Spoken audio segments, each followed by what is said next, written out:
Welcome to another episode of Let's Talk About Clutter. I'm your host, Margo, a professional organizer specializing in chronic clutter. Did you know that spring is the best time to declutter? The nicer weather is here and our energy levels are hopefully higher than they typically are in the winter. And let's keep it real.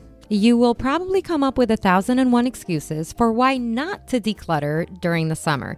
Beach time, anyone? So let's roll up those sleeves and let's get to work purging so that we can enjoy the 4th of July festivities. Here is my list of the top 5 places in your home to prioritize decluttering right now.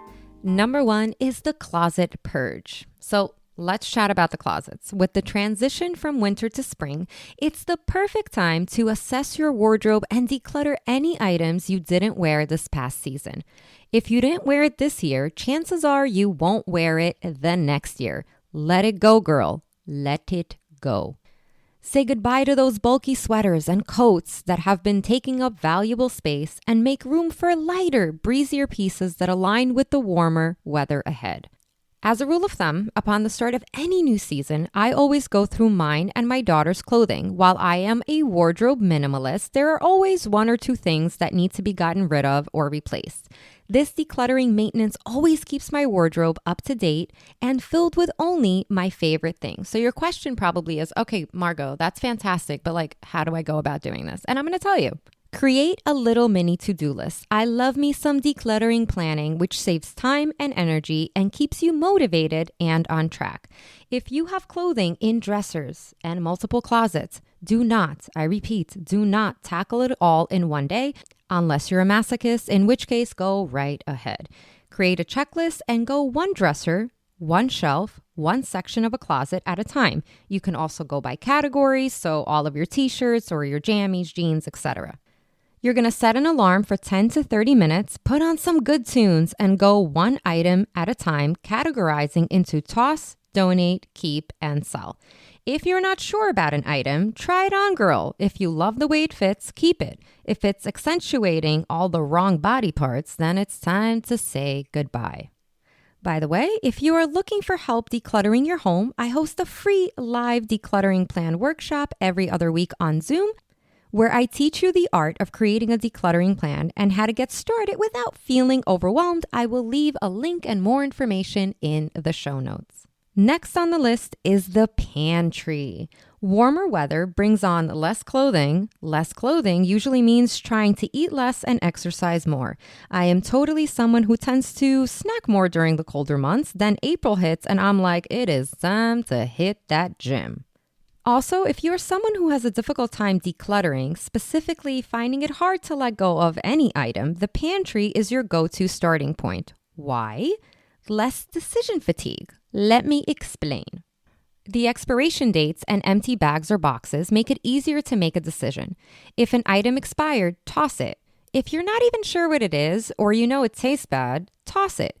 If you're transitioning to more of a healthier upcoming few months, get rid of them Cheetos. No judgment, just saying, out of sight, out of mind. The key to a healthier upcoming few months is a less delicious temptation in your pantry and your fridge. If there are no cookies in the house, you will have no choice but to reach for a handful of nuts. Number 3 on the list are our kitchen cabinets. Kitchen cabinets need constant upkeep. Even if you're someone who declutters them regularly, they have a tendency to turn into junk drawers pretty damn quick. So go through your cabinets, one cabinet at a time, one short decluttering session at a time. Get rid of the excess of coffee mugs, broken glasses, chipped plates, and Tupperware that has no lids. A little pro-organizational hack: the stuff you use most often should be kept at eye level and easy to reach. Since you are decluttering anyways, you might as well organize for functional use.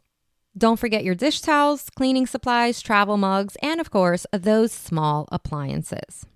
For what to declutter in every single room of your home, you can also grab my free Ultimate Mom's Decluttering Guide. You can find a link to it in the show notes. Number 4, you're going to get super excited for this one, are our kitchen counters. the dreaded kitchen counters, a catch-all for hitchhikers around the house. The keys, the mail, the wallet, yesterday's leftover dinners, some random appliances you never use, a flute. That's what my daughter left recently on the kitchen counter. It was like her flute. I'm like, why is this even here? Anyways, okay. Kitchen counters are an eyesore of visual clutter, and I highly encourage you to declutter them after the cabinets. Why, Margo, you ask? Because some of the stuff on your counters will most likely need a new home. Like that toaster you only use once a week, and the new home typically ends up being a shelf in your cabinet. Therefore, we need to first make space in the cabinets so that the little toaster or blender has somewhere to go. I often get asked by my clients and in our Facebook group, Margo, what should be left out on the counter? And the answer is, kitchen counters are prime real estate for meal prep, so they should be as clear as possible. With that said, if you're going to keep anything out, it should only be items that you use daily. My kitchen counter has a cutting board and Mary, my coffee machine. And yes, feel free to laugh. I did name my coffee machine, which is by far my prized possession. All right, number 5, the final frontier of decluttering this season is the garage. Stop procrastinating. The weather is nice now. You will not freeze out there, so no more excuses. Let's get it done, assuming you have a garage. It's time to reclaim your parking spot. Think of all the room you'll have for activities, like actually parking your car in there. I know that decluttering an entire garage, which typically acts as a junk room, can be quite overwhelming. No worries, simply game plan it. Focus on larger items first. Maybe you have to take out the patio tables and chairs first. Do it. Maybe there's some exercise equipment you haven't used in years. Sell it. That enormous bookshelf you moved out of your guest bedroom and just didn't get around to doing anything with, donate it. Getting rid of the larger items will serve to show you you're making progress and make room for you to move around it. Then, one box, one bin at a time. And just so you know, it will for sure look messy before it looks better. Embrace it. That just means you're making progress. Trust the process. If you're committed to a clutter-free home this year and need accountability and support to get you through it, learn how hiring me as your decluttering coach can help. We have a crazy sale on the first month of one-on-one virtual coaching with me. You can see more information in the show notes. So there you have it. Those are my top 5 best areas to declutter this spring. As always, thank you so much for listening. Good luck on your decluttering journey, and remember to be good to yourself.